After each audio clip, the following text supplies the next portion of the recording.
What's going on, money lovers? Welcome back. So today I just bought a new stock that's been on my watch list for a very long time. They just had a 10-for-1 stock split, and I'm going to talk about it. It's an ETF. We're going to talk about its holdings, some risks to be aware of, and just general information on the ETF and whether you should buy it. Then stick around to the end because I'm going to be giving an update on our Spend 10K, Make 10K challenge, which is a challenge I started where I'm investing $10,000 with the goal of doubling my money in a year. So we're doing pretty well so far, so stick around so you can see the holdings and how they're performing.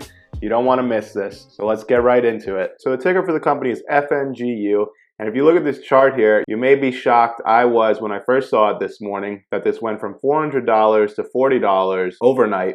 But what really happened was that they had a 10-for-1 stock split. So for every one share that you used to own of this, if you owned it, you now have 10. So what is this ETF all about? So let's first start off with looking at the top holdings of this fund. So there are 10 holdings. As you can see here, Twitter is the #1 holding, making up 12.88% of the fund, followed by Tesla at a little over 12%, Apple sitting around 10%, Facebook, Google, Alibaba, Netflix, Amazon, Baidu, and Nvidia. This is like the dream team of stocks right here. I mean, give me any reason not to own any of these companies for the next decade. So there are 10 holdings in this, and they're 3 times leveraged. It's full of high growth stocks and some of the best tech companies. So there's a 3 times leveraged ETN. Think about it as basically what this fund is going to do. So whatever happens with the companies it's holding, if they go up 10%, this fund will go up 30%. If they go down 10%, this fund will go down 30%. So you have higher risk, higher reward. So with that being said, if you believe in these companies, then wouldn't you want to own this fund that's going to do 3 times as well as these companies will do? So some things to know about this fund. The expense ratio is 0.95%, which is a little bit on the higher end compared to some of the other ETFs I've spoken about. However, when you look at the returns, 1% really not that bad. Now everything with this, if you look at it today, it's going to be a little bit wonky just due to the split. But as you can see, in 1 year, if you had bought this a year ago, you would have made 300% so far. 2019, it made 116%. And just as you can see here, if you look at the chart, if we go back a year from the March lows to now, you would have 10 times your money or more. If you really got it at the low, you would have more than 10 times your money. Before the crash, it was around $40, let's say, and it went up to 400. That's 10x. And now you own 10 times as many shares due to the 10-to-1 stock split. So some other things of note. So it's obviously a leveraged fund. It's going to move 3 times in either direction of what these companies do. Owns large cap companies. So I think for what you own here, the expense ratio is really not that bad. And you could, lower your risk and just buy these companies individually or buy a fund where it's not 3 times leverage. But for today's purposes and the goal of my Spend 10K, Make 10K challenge, I am being aggressive. I'm buying, higher risk companies than I normally would.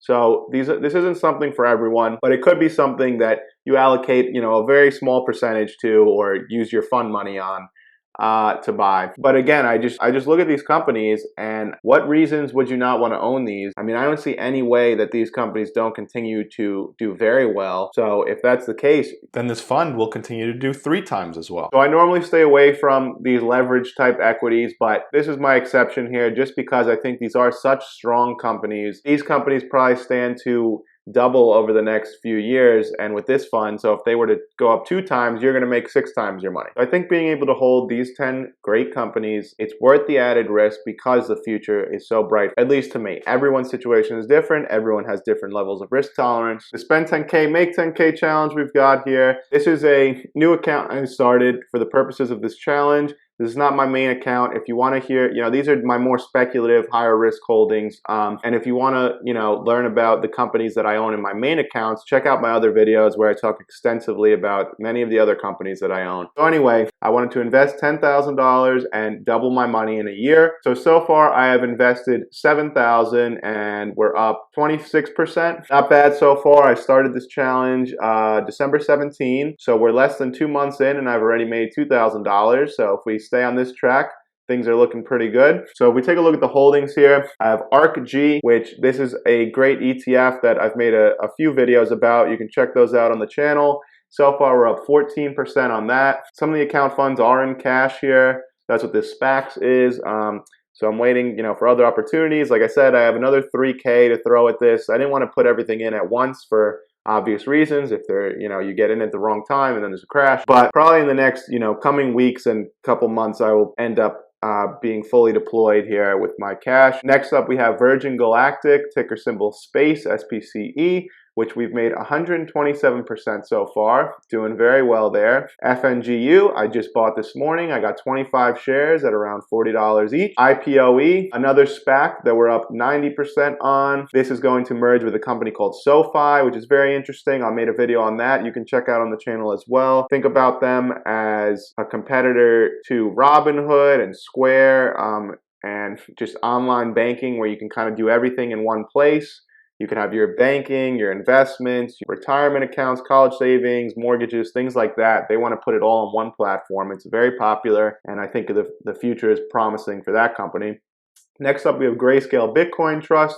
I spoke about this in the last video. This is just another alternative way to own Bitcoin because you can't buy Bitcoin directly through Fidelity. So I instead bought this trust that holds Bitcoin. We're up 42% on that with 15 shares so far. Another great SPAC that just merged with a company called Opendoor, which is all about revolutionizing the real estate market and the way we buy and sell houses. I also made a video on that talking extensively. Check that out on the channel if you're interested. So we're up 50% there. IPOF is another SPAC.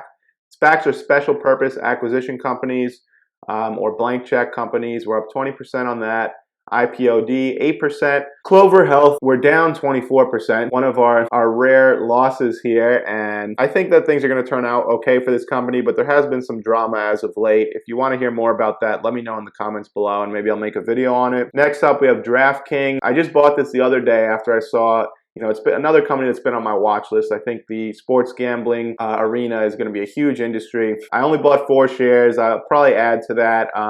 ARK actually just bought a ton of shares in that. So that kind of, after watching it for a long time, that made me think maybe now it's finally time to get into this. And then UVXY, this is just the VIX that I really just bought for fun to see what would happen here. What the VIX does is when the stock market goes down, the VIX will go up. So I just put 150 bucks in here just to see what would happen. And there's been days where I am up 10-20% on this. It is very interesting. It's not something that I would suggest everyone run out and buy, but when you look at its returns during the crash, so if you look at how it performed during the crash back in March, while the whole market was tanking, if you own the VIX, you basically 5 times your money very quickly. So I see this as a good hedge strategy that instead of keeping all my money in cash, I could possibly put some into the VIX, and that way the next time there's a crash, while all my other stocks are down and it's a good buying opportunity, I could then sell out of the VIX, take the money I've made with that and deploy that to buy great companies at cheaper prices. So this is definitely not something I would suggest to the average investor. I'm really just doing it as an experiment so far. So that's the spend 10K, make 10K challenge so far. Doing very well. Let me know if there's any companies you suggest I add to this that you can see going up quite a bit in the next 10 to 12 months. What are the high growth companies you're looking at these days? And let me know what you think of the FNGU ETN here. Is this too risky for you? Do you like it? Why or why not? Again, I just look at these top holdings. These are the only holdings it has, which yes, there's a lot of risk, but I think that you will do very well with this if you were to hold this over the next few years. Just great companies here, arguably the best companies in the market right now. So if you enjoyed the video today, don't forget to like and subscribe and leave me a comment below. This is Vinny from the Investment Club, and I'll see you next time.